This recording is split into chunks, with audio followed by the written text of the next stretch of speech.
¿Cómo era la historia que usted conocía antes de su investigación de su bisabuelo Juan Nepomuceno Frías? Lo único que sabía de él era que había sido diputado en el Congreso Constituyente y ejerce como abogado en Querétaro, llega a ser procurador de justicia en el estado, y cuando llega Madero en 1909, él se une a Madero y organiza un club antirreeleccionista.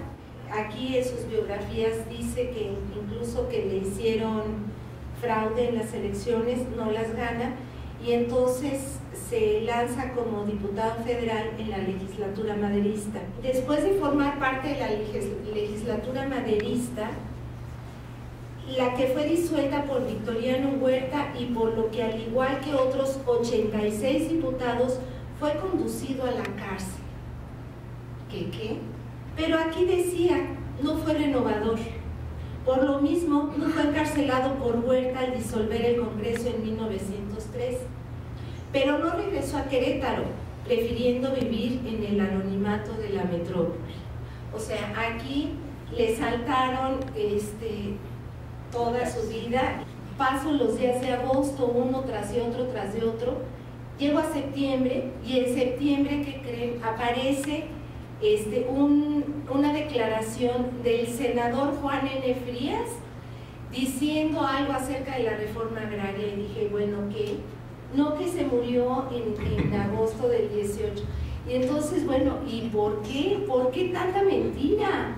¿Qué era lo que estaban tratando de ocultar?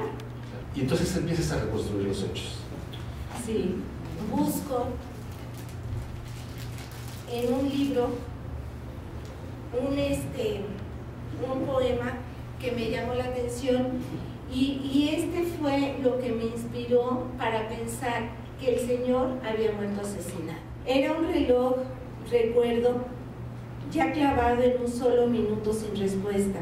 Era un solo relámpago morado y un violín desclavado de su orquesta. Un caer de rodillas desangrado y un rodar ya de piedra por la cuesta. Era así, lo recuerdo, desahuciado.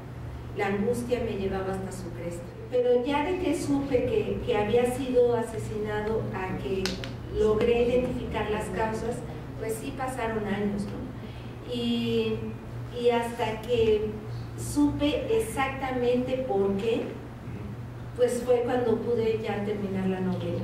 Ahora sí, cuéntanos por qué. Pues eso es parte del chiste de la novela.